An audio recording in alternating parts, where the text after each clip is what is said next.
현대인들은 하루 종일 스마트폰과 컴퓨터에 둘러싸여 살아갑니다.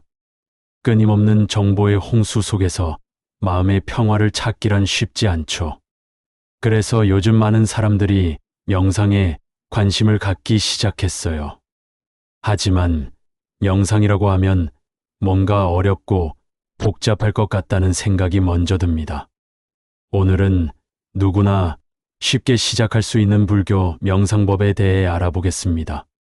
먼저 서울에 사는 직장인 이수진 씨의 이야기부터 들어보세요. 수진 씨는 작년까지만 해도 심한 불면증과 우울감에 시달렸습니다. 회사 업무 스트레스가 극심해서 밤에 잠을 제대로 이루지 못했어요. 병원에서 수면제를 처방받아도 근본적인 해결은 되지 않았습니다. 그러던 중 친구의 권유로 동네 절에서 하는 명상 수업에 참여하게 됐어요. 처음에는 반신반의했지만 한 달 후 놀라운 변화를 경험했습니다. 잠을 깊게 자게 됐고 마음도 훨씬 평온해졌다고 해요. 명상을 시작하고 나서 인생이 바뀌었어요. 예전에는 작은 일에도 화를 냈는데 이제는 여유가 생겼거든요. 수진 씨처럼 명상의 효과를 경험하는 사람들이 점점 늘어나고 있습니다. 그럼 불교 명상이 정확히 무엇인지부터 알아보겠습니다. 불교에서 명상은 마음을 맑게 정화하고 깨달음을 얻기 위한 수행법입니다. 부처님께서 깨달음을 얻으신 것도 보리수 아래에서 명상을 통해서였죠. 불교 명상의 핵심은 마음의 본래, 모습을 찾는 것입니다. 번뇌와 망상으로 흐려진 마음을 맑게 하여 진정한 자신을 발견하는 거예요. 하지만 초보자들이 갑자기 깊은 명상에 들어가기는 어렵습니다. 그래서 단계별로 접근하는 것이 중요해요. 가장 기본이 되는 호흡 명상부터 시작해 보겠습니다. 호흡 명상은 모든 명상의 기초가 되는 수행법이에요. 숨을 쉬는 것에 집중하여 마음을 한 곳에 모으는 연습입니다. 첫 번째, 편안한 자세를 잡으세요. 바닥에 방석을 깔고 가부좌를 하거나 의자에 앉아도 됩니다. 중요한 건 허리를 곧게 세우는 것이에요. 어깨의 힘은 빼고 턱은 살짝 당겨주세요. 두 손은 무릎 위에 자연스럽게 올려놓으면 됩니다. 두 번째, 눈을 감고 자연스럽게 호흡하세요. 억지로 깊게 쉬거나 길게 쉬려고 하지 마세요. 평소대로 자연스럽게 숨을 쉬면서 그 느낌에 집중하는 거예요. 코로 들어오는 공기의 시원함과 나가는 공기의 따뜻함을 느껴보세요. 세 번째, 숨을 세어보세요. 들숨에서 하나, 날숨에서 둘, 이런 식으로 10까지 세어보세요. 10에 도달하면 다시 하나부터 시작하면 됩니다. 이렇게 하면 마음이 다른 곳으로 흘러가는 것을 방지할 수 있어요. 처음에는 5분 정도만 해보세요. 시간이 지나면서 점차 늘려가면 됩니다. 무리하지 말고 자신의 상태에 맞춰서 하는 것이 중요해요. 호흡 명상을 어느 정도 익숙해지면 다음 단계로 넘어갈 수 있습니다. 두 번째는 자애 명상입니다. 자애 명상은 자신과 타인을 향한 사랑과 자비심을 기르는 명상법이에요. 부처님께서 강조하셨던 자비심을 실제로 기를 수 있는 수행법입니다. 자애 명상의 순서를 알아보겠습니다. 첫 번째, 자신에게 자애를 보내세요. 내가 행복하기를, 내가 건강하기를, 내가 평안하기를, 내가 모든 고통에서 벗어나기를. 이런 문구들을 마음속으로 반복하면서 진심으로 자신의 행복을 빌어주세요. 두 번째, 사랑하는 사람에게 자애를 보내세요. 가족이나 연인, 친구 등 가까운 사람들을 떠올리며 같은 문구를 반복합니다. 그 사람이 행복하기를, 그 사람이 건강하기를. 그 사람의 얼굴을 떠올리며 진심으로 그들의 행복을 빌어주세요. 세 번째, 중립적인 사람에게 자해를 보내세요. 동네 상점 사장님이나 버스 기사님처럼 특별한 감정이 없는 사람들을 떠올려 보세요. 이들에게도 똑같이 행복을 빌어주는 거예요. 네 번째, 싫어하는 사람에게도 자해를 보내세요. 이 부분이 가장 어려울 수 있어요. 하지만 그 사람도 결국 고통받는 존재라는 것을 생각해 보세요. 마지막으로 모든 중생에게 자해를 보내면 됩니다. 이 명상을 꾸준히 하면 마음속의 미움과 원망이 줄어들고 자비심이 늘어납니다. 세 번째로 소개할 명상법은 관찰 명상입니다. 관찰 명상은 현재 순간에 일어나는 모든 것을 있는 그대로 관찰하는 명상이에요. 생각이나 감정이 일어나도 판단하지 말고 그냥 지켜보는 것입니다. 관찰 명상을 하는 방법을 알아보겠습니다. 첫 번째, 편안한 자세로 앉아서 눈을 감으세요. 호흡 명상과 똑같은 자세입니다. 두 번째, 지금 이 순간 일어나는 모든 것을 관찰하세요. 몸의 감각, 마음의 상태, 주변의 소리 등 무엇이든 상관없어요. 다만 판단하거나 분석하지 말고 그냥 지켜보기만 하세요. 세 번째, 생각이 일어나면 생각이라고 이름을 붙여주세요. 감정이 일어나면 감정이라고 말해주세요. 이렇게 하면 그것들에 휩쓸리지 않고 객관적으로 볼 수 있어요. 처음에는 정말 어려울 거예요.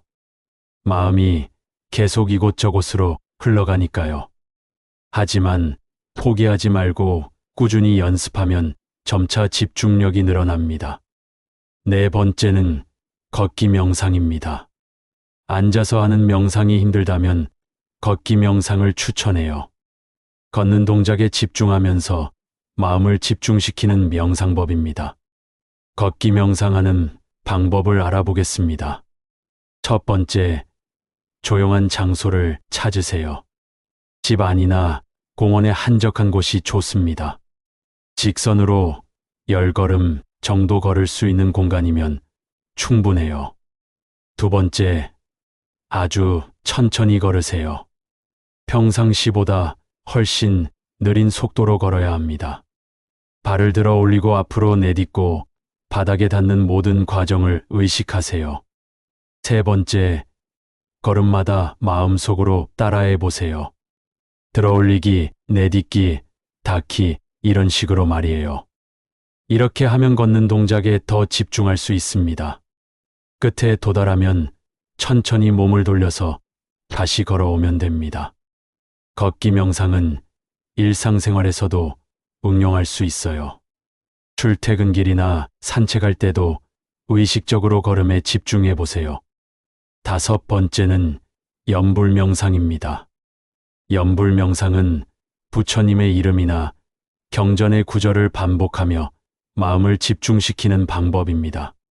가장 일반적인 것이 나무아미타불을 외우는 것이에요. 염불 명상하는 방법을 알아보겠습니다. 첫 번째, 편안한 자세로 앉아서 마음을 가라앉히세요. 두 번째, 나무아미타불을 천천히 반복해서 외우세요. 소리내어 해도 되고 마음속으로 해도 됩니다. 중요한 건 한 글자 한 글자에 정성을 담는 것이에요. 세 번째, 염불에만 집중하세요. 다른 생각이 들어와도 염불로 돌아오면 됩니다. 염불의 소리와 의미의 마음을 모으는 것이 핵심이에요. 염불 명상은 특히 마음이 복잡할 때 효과적입니다. 반복적인 염불이 마음을 안정시켜 주거든요. 여섯 번째는 좌선 명상입니다. 좌선은 가장 전통적인 불교 명상법 중 하나예요. 그냥 앉아서 아무 생각하지 않는 것이 목표입니다. 좌선 명상하는 방법을 알아보겠습니다. 첫 번째, 정확한 자세를 잡으세요. 가부좌로 앉아서 허리를 곧게 세우고 턱을 당기세요. 손은 법계정인을 맺거나 무릎 위에 자연스럽게 올려놓으세요. 두 번째, 눈을 완전히 감지 말고 반쯤 떠서 아래쪽을 바라보세요. 시선은 코끝에서 1m 정도 떨어진 바닥을 향하면 됩니다. 세 번째, 아무 생각도 하지 마세요. 생각이 일어나면 그냥 흘려보내고 다시 무념의 상태로 돌아가세요.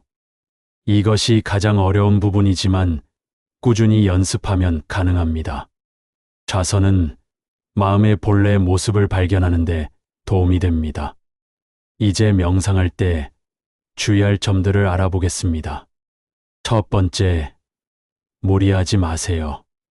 처음부터 1시간씩 명상하려고 하면 오히려 역효과가 날 수 있어요. 단 몇 분이라도 꾸준히 하는 것이 중요합니다. 두 번째, 완벽을 추구하지 마세요. 명상 중에 잡념이 드는 것은 자연스러운 현상이에요. 잡념이 들었다고 자책하지 말고 다시 집중하면 됩니다. 세 번째, 규칙적으로 하세요. 매일 같은 시간에 명상하는 습관을 만드는 것이 좋아요. 아침에 일어나자마자 하거나 잠들기 전에 하는 것을 추천합니다. 네 번째, 적절한 환경을 만드세요. 조용하고 방해받지 않는 공간에서 명상하세요. 향을 피우거나 조용한 음악을 틀어도 도움이 됩니다. 다섯 번째, 인내심을 가지세요. 명상의 효과는 하루아침에 나타나지 않아요. 최소 몇 주에서 몇 달은 꾸준히 해야 변화를 느낄 수 있습니다. 실제로 명상을 통해 변화를 경험한 사람들의 이야기를 더 들어보겠습니다. 부산에 사는 김태우 씨는 화를 잘 내는 성격 때문에 고민이 많았어요. 사소한 일에도 버럭 화를 내서 가족들과 자주 다투었습니다. 그런데 절에서 명상을 배우고 나서 성격이 많이 변했다고 해요. 예전에는 화가 나면 참을 수가 없었는데 이제는 한번 생각하고 말하게 돼요. 명상하면서 내 마음을 객관적으로 보는 법을 배웠거든요. 태호 씨는 특히 관찰 명상이 큰 도움이 됐다고 합니다. 화가 날 때마다 지금 화가 나고 있구나라고 관찰하니 감정에 휩쓸리지 않게 됐다는 거예요. 대구에 사는 박미영 씨는 우울증으로 고생했었습니다.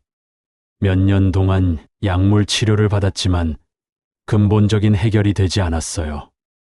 그런데 자해 명상을 시작하고 나서 마음이 많이 밝아졌다고 합니다.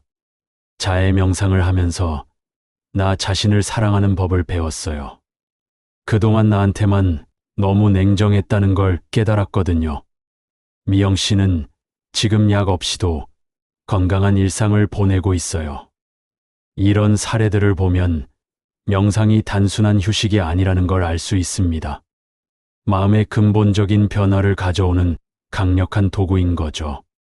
하지만 명상을 할 때 흔히 겪는 어려움들도 있어요. 가장 많은 사람들이 호소하는 문제가 집중이 안 된다는 것입니다.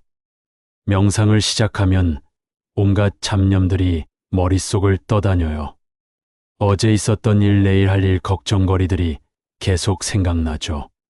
이런 경우 어떻게 해야 할까요? 첫 번째, 잡념이 드는 것을 자연스럽게 받아들이세요. 잡념을 없애려고 애쓰지 말고 그냥 생각이 났구나 하고 인정하세요. 그리고 다시 호흡이나 명상 대상으로 돌아가면 됩니다. 두 번째, 너무 완벽하게 하려고 하지 마세요. 명상 고수들도 잡념이 들어요. 중요한 건 잡념에 빠져 있다는 걸 알아차리고 다시 돌아오는 것입니다. 세 번째, 점진적으로 늘려가세요. 처음에는 3분도 집중하기 어려워요. 그럼 1분부터 시작해서 조금씩 늘려가면 됩니다. 또 다른 어려움은 몸이 아프다는 것입니다. 오래 앉아 있으면 다리가 저리고 허리가 아파요. 이런 경우에는 어떻게 해야 할까요? 첫 번째, 자세를 조금씩 바꿔가며 명상하세요. 가부좌가 어려우면 의자에 앉아서 해도 됩니다. 중요한 건 허리를 곧게 세우는 것이지 다리, 자세는 유연하게 할 수 있어요. 두 번째, 아픔도 명상의 대상으로 삼으세요. 다리가 아프면 그 아픔을 있는 그대로 관찰해 보세요. 지금 다리가 아프구나 하고 받아들이는 것도 좋은 수행입니다. 세 번째, 무리하지 마세요. 너무 아프면 자세를 바꾸거나 잠깐 쉬어도 됩니다. 몸을 다치면서까지 명상할 필요는 없어요. 명상 초보자들이 가장 궁금해하는 것 중 하나가 언제 얼마나 해야 하느냐는 것입니다. 정답은 없지만 일반적인 가이드라인을 제시해 드릴게요. 처음 시작할 때는 하루에 5분 정도면 충분해요. 일주일 정도 꾸준히 하고 나면 10분으로 늘려보세요. 한 달 후에는 15분에서 20분 정도 할 수 있을 거예요. 시간보다 더 중요한 건 꾸준함입니다. 하루에 1시간씩 일주일에 한 번 하는 것보다 하루 10분씩 매일 하는 게 훨씬 효과적이에요. 명상하기 가장 좋은 시간은 새벽이나 저녁입니다. 새벽에 하면 하루를 평온한 마음으로 시작할 수 있고, 저녁에 하면 하루의 스트레스를 풀 수 있어요. 하지만 개인의 생활 패턴에 맞춰서 정하는 것이 가장 좋습니다.